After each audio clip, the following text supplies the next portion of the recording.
왼쪽으로 움직이는 보수가 오늘은 그 염치, 부끄러움을 아는 것이란 것에 대해서 좀 말씀을 꼭 좀 드리고 싶은 얘기가 있습니다.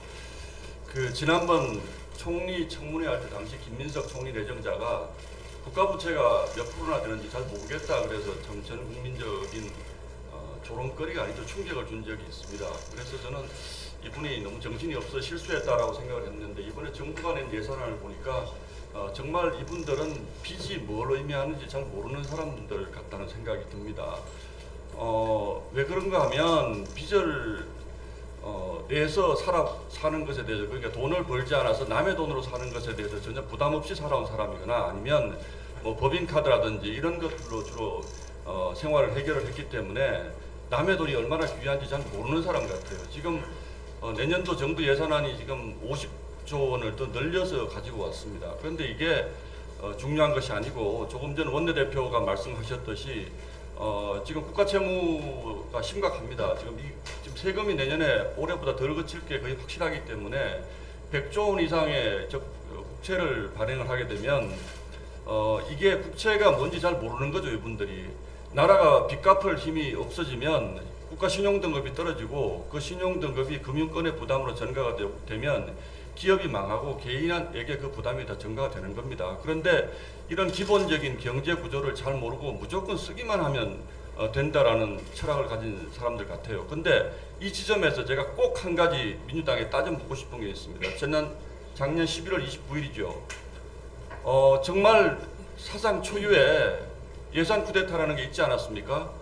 윤석열 정부가 제출한 정부 예산안을 삭감시켜가지고 그대로 통과를 시켰습니다.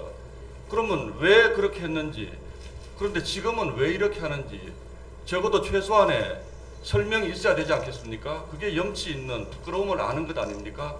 작년에 특활비까지 다 깎았잖아요. 그리고 지금 다 복구시킵니다.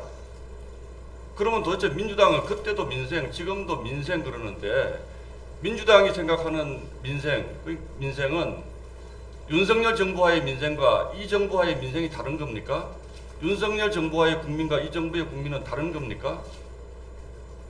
그리고 나서 닷새 뒤에 계엄이라는 사태가 터졌는데 저는 민주당의 예산 쿠데타가 이 계엄 사태에 상당한 영향을 미쳤을 거라고 확신하고 있는 사람입니다.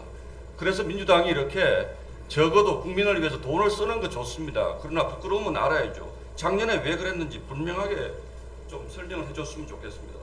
그리고 이재명 정부가 낸 예산안을 뜯어보면 이게 과연 전체 국민을 위한 예산인지 혹시 그들만의 이익 카르텔을 지키기 위한 예산안인지 의심스러운 대목이 굉장히 많습니다. 문재인 정부 때 우리가 그런 아픈 기억이 있죠. 국민을 위해서 쓰는 돈이 아니고 특정 정치 카르텔 쪽으로 돈이 들어가는 무슨 펀드라든지 이런 거 굉장히 많이 만드는데 이거 저희가 철저히 감시하도록 하겠습니다.